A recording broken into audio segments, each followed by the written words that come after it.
Shalom, selamat pagi Bapak Ibu Saudara yang terkasih. Apa kabar?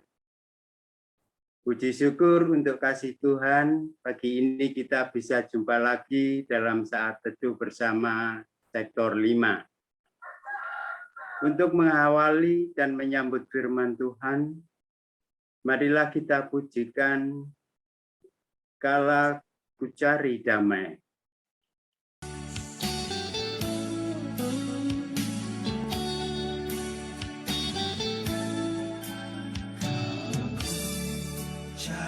Damai hanya ku dapat dalam Yesus.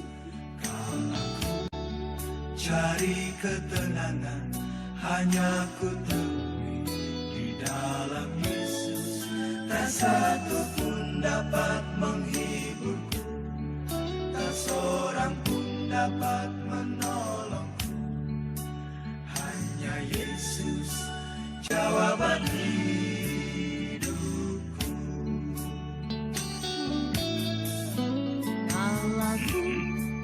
Cari damai hanya ku dapat dalam Yesus.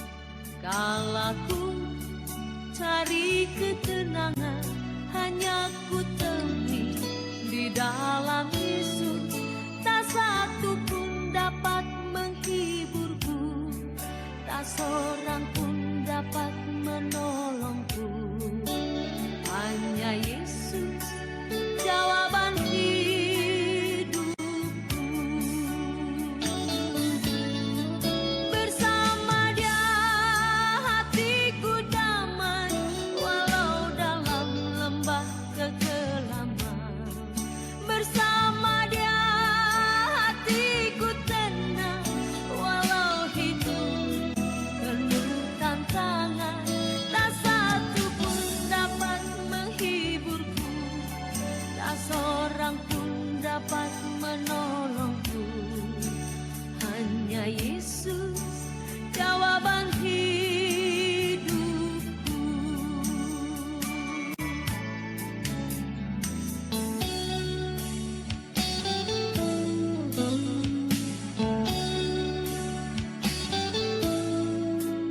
Kalau ku cari damai hanya ku dapat dalam Yesus.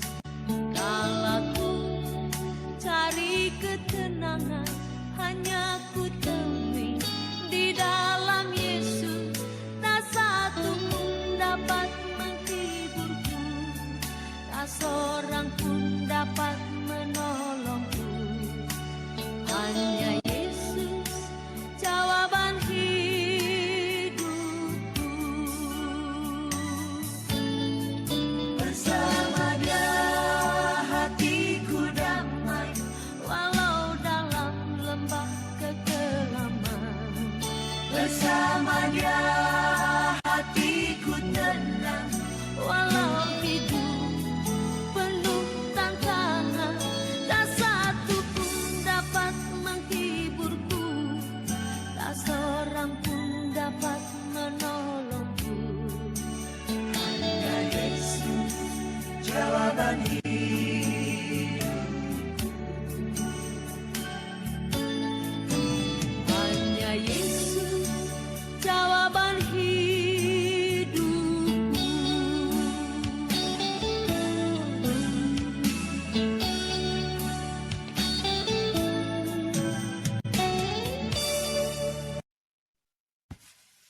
Hari ini Sabtu 23 April 2022 melalui pedoman saat teduh 4B GKI Residen Sudirman dengan tema Rasakan Damainya. Dan bacaan firman Tuhan pagi ini diambil dari Injil Yohanes pasal 20 ayat 19 sampai ayat 23 yang akan dibacakan oleh saudara kita Bapak Yosa. Sebelumnya, marilah kita berdoa. Ya Tuhan Allahku, sungguh Engkau baik. Pagi ini Tuhan izinkan kami bersatu dalam saat teduh bersama sektor 5. Kami semua dalam keadaan sehat dan bersukacita.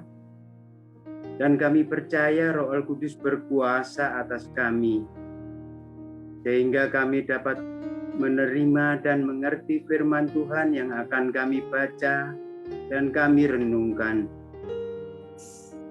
Dalam nama Tuhan Yesus kami berdoa. Amin.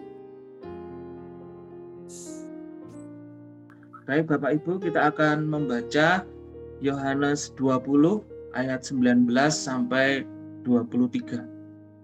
Demikian firman Tuhan.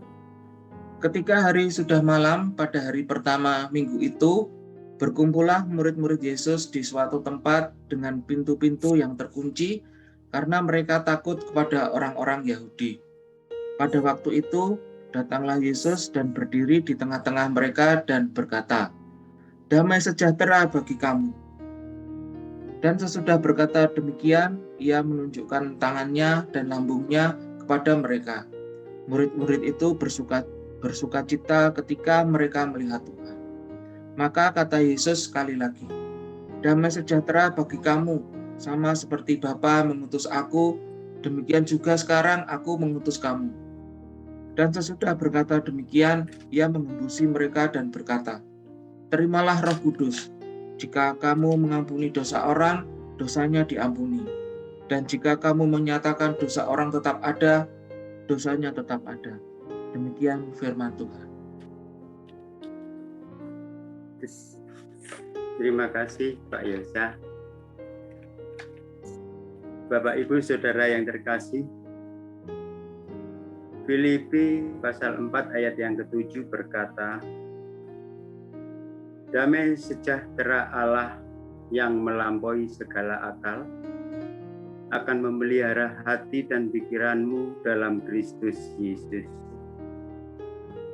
Saat keadaan baik atau ayat ini sangat mudah kita rasakan.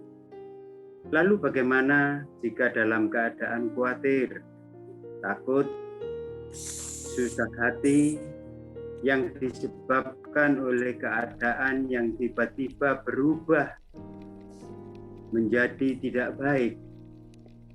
Misalnya pekerjaan macet, kehilangan anggota keluarga, diagnosa penyakit tertentu, dan lain-lain. Apakah damai sejahtera Allah masih berkuasa di tengah situasi sulit? Mari merenungkan melalui pengalaman para murid. Bapak, Ibu, Saudara yang terkasih, peristiwa kebangkitan Yesus diawali dengan kesaksian. Ketika hari sudah malam pada hari pertama minggu itu, berkumpullah murid-murid Yesus.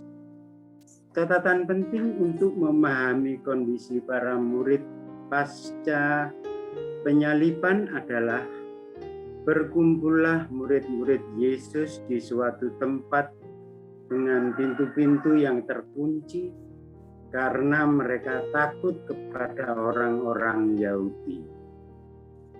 Pernyataan ini mengungkapkan suatu kenyataan bahwa para murid secara mental atau psikologis mengalami trauma yang ditandai dengan perasaan takut. Kata pintu-pintu terkunci dan takut hendak menggambarkan goncangan batin yang dialami para murid.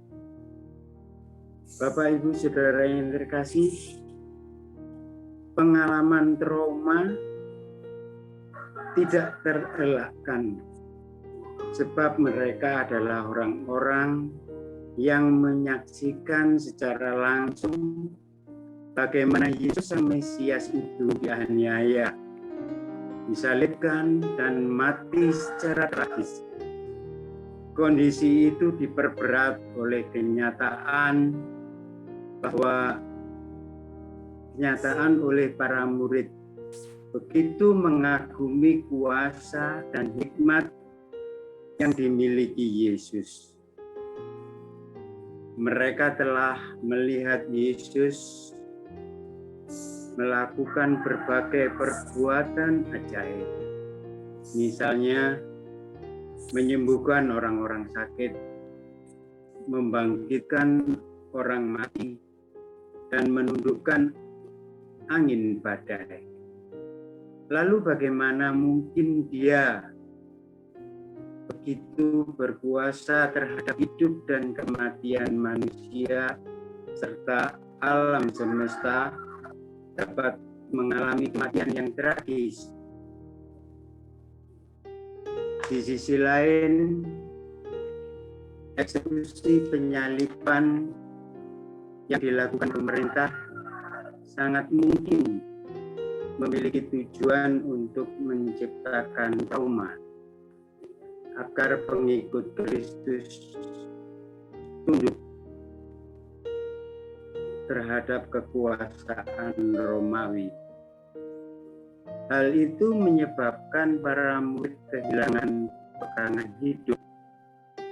Mereka tahu apa yang harus diperbuat di hari-hari ke depan. Mereka takut dan bingung. Bapak, Ibu, Saudara yang terkasih, Tuhan Yesus tahu kondisi para murid. Dia tidak membiarkan para murid berlama-lama dalam kondisi takut dan bingung. Di saat itulah Yesus datang dan berdiri di tengah-tengah mereka dan berkata, "Damai sejahtera bagimu." Maka makna damai sejahtera ini adalah suatu kondisi damai yang lahir dari jiwa keselamatan yang dianugerahkan Allah hingga membawa sukacita dan kebahagiaan. Ayat 20b menegaskan murid-murid itu bersukacita ketika mereka melihat Yesus. Sukacita dan kebahagiaan batin yang dialami para murid terjadi karena mendapat anugerah keselamatan. Suasana hati sukacita, gembira, dan bahagia yang dialami para murid sesungguhnya bersumber pada perjumpaan dengan Yesus yang membawa keselamatan. Di saat mereka mengalami ketakutan dan trauma, damai sejahtera yang Dia berikan itulah yang menguasai hati dan pikiran para murid dalam kondisi sulit saat itu. Mari kita merefleksikan damai sejahtera yang Dia berikan bersumber dari karya keselamatan melalui pengorbanannya di atas kayu salib dan kebangkitannya mengalahkan maut. Damai sejahtera itu bisa kita rasakan dalam perjumpaan dengan Dia. Mari kita berdoa. Ya Tuhan, tolong agar dengan bersengaja saya menyediakan diri, hati, dan waktu untuk berjumpa denganmu. Melalui saat teduh, doa, dan pujian, agar berkat damai sejahtera bisa kami rasakan dalam segala kondisi kehidupan kami. Amin. Untuk meresponi firman Tuhan hari ini, kita meyakini bahwa firman Tuhan dalam Filipi pasal 4 ayat yang ke-7, damai sejahtera Allah yang melampaui segala akal akan memelihara hati dan pikiran kita, pikiranmu dalam Kristus Yesus, menguasai hidupku, hidup kita dalam segala kondisi. Demikian.